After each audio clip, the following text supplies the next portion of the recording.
17 அதிகாரம். பின்பு அவர் தம்முடைய சீஷர்களை நோக்கி, இடறல்கள் வராமல் போவது கூடாத காரியம். ஆகிலும் அவைகள் எவனால் வருகிறதோ அவனுக்கு ஐயோ.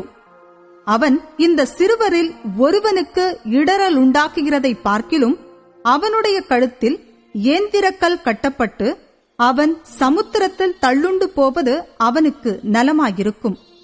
உங்களை குறித்து எச்சரிக்கையாயிருங்கள். உன் சகோதரன் உனக்கு விரோதமாய் குற்றம் செய்தால் அவனை கடிந்து கொள். அவன் மனஸ்தாபப்பட்டால் அவனுக்கு மன்னிப்பாயாக. அவன் ஒரு நாளில் 7 தரம் உனக்கு விரோதமாய் குற்றம் செய்து 7 தரமும் உன்னிடத்தில் வந்து நான் மனஸ்தாபப்படுகிறேன் என்று சொன்னால் அவனுக்கு மன்னிப்பாயாக என்றார். அப்பொழுது அப்போஸ்தலர் கர்த்தரை நோக்கி, எங்கள் விசுவாசத்தை வர்த்திக்க பண்ண வேண்டும் என்றார்கள். அதற்கு கர்த்தர், கடுகு விதையளவு விசுவாசம் உங்களுக்கு உண்டாயிருந்தால் நீங்கள் இந்த காட்டத்தி மரத்தை நோக்கி, நீ வேரோடே பிடுங்குண்டு கடலிலே நடப்படுவாயாக என்று சொல்ல அது உங்களுக்கு கீழ்ப்படியும். உங்களில் ஒருவனுடைய ஊழியக்காரன் உழுது அல்லது மந்தை மேய்த்து வயலிலிருந்து வரும்போது எஜமான் அவனை நோக்கி, நீ முன்பு போய் சாப்பிட்டு வா என்று அவனுக்கு சொல்வானோ? நீ எனக்கு சாப்பாடு ஆயத்தம் பண்ணி அறை கட்டிக்கொண்டு நான் போஜன பானம் பண்ணுமளவும் எனக்கு ஊழியம் செய். அதற்கு பின் நீ புசித்து குடிக்கலாம் என்று அவனுக்கு சொல்லுவான் அல்லவா? தான் கட்டளையிட்டவைகளை அந்த வேலைக்காரன் செய்ததற்காக அவனுக்கு உபச்சாரம் செய்வானோ? அப்படி செய்ய மாட்டானே. அப்படியே நீங்களும் உங்களுக்கு கட்டளையிடப்பட்ட யாவற்றையும் செய்த பின்பு, நாங்கள் அப்பிரயோஜனமான ஊழியக்காரர் செய்ய வேண்டிய கடமையை மாத்திரம் செய்தோம் என்று சொல்லுங்கள் என்றார். பின்பு அவர் எருசலேமுக்கு பிரயாணம் பண்ணுகையில் அவர் சமாரியா, கலிலேயா என்னும் நாடுகளின் வழியாக நடந்து போனார்.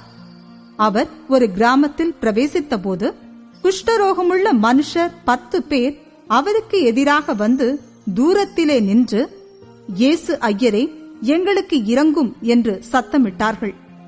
அவர்களை அவர் பார்த்து, நீங்கள் போய் ஆசாரியர்களுக்கு உங்களை காண்பியுங்கள் என்றார். அந்தபடி அவர்கள் போகையில் சுத்தமானார்கள். அவர்களில் ஒருவன் தான் ஆரோக்கியமானதைக் கண்டு திரும்பி வந்து உரத்த சத்தத்தோட தேவனை மகிமைப்படுத்தி அவருடைய பாதத்தருகே முகங்குப்புற விழுந்து அவருக்கு ஸ்தோத்திரம் செலுத்தினான். அவன் சமாரியனாயிருந்தான். அப்பொழுது இயேசு, சுத்தமானவர்கள் 10 பேர் அல்லவா, மற்ற 9 பேர் எங்கே? தேவனை மகிமைப்படுத்துகிறதற்கு இந்த அந்நியனே ஒழிய மற்றொருவனும் திரும்பி வர காணோமே என்று சொல்லி அவனை நோக்கி, நீ எழுந்து போ, உன் விசுவாசம் உன்னை ரட்சித்தது என்றார். தேவனுடைய ராஜ்யம் எப்பொழுது வருமென்று பரிசேயர் அவரிடத்தில் கேட்டபொழுது அவர்களுக்கு அவர் பிரதியுத்தரமாக, தேவனுடைய ராஜ்யம் பிரத்யட்சமாய் வராது. இதோ இங்கே என்றும் அதோ அங்கே என்றும் சொல்லப்படுகிறதற்கும் ஏதுவிராது. இதோ தேவனுடைய ராஜ்யம் உங்களுக்குள் இருக்கிறதே என்றார். பின்பு அவர் சீஷர்களை நோக்கி, மனுஷகுமாரனுடைய நாட்களில் ஒன்றை காண வேண்டுமென்று நீங்கள் ஆசைப்படும் காலம் வரும். ஆனாலும் அதை காண மாட்டீர்கள். இதோ இங்கே என்றும் அதோ அங்கே என்றும் சிலர் உங்களிடத்தில் சொல்லுவார்கள். நீங்களோ போகாமலும் பின்தொடராமலும் இருங்கள்.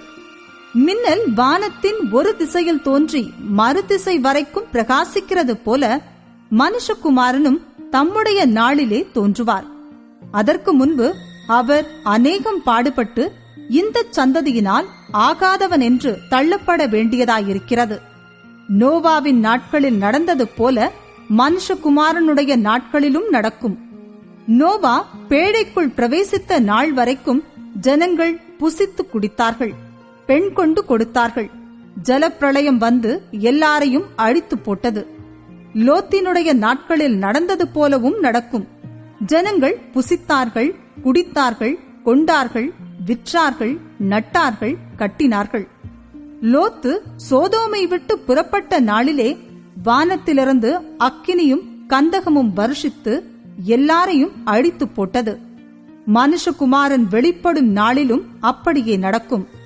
அந்த நாளிலே வீட்டின் மேலிருப்பவன் வீட்டிலுள்ள தன் பண்டங்களை எடுத்துக்கொண்டு போக இறங்காமல் இருக்க கடவன். அப்படியே வயலில் இருக்கிறவன் பின்னிட்டு திரும்பாமலும் இருக்க கடவன். லோத்தின் மனைவியை நினைத்துக் கொள்ளுங்கள். தன் ஜீவனை ரட்சிக்க வகை தேடுகிறவன் அதை இழந்து போவான்.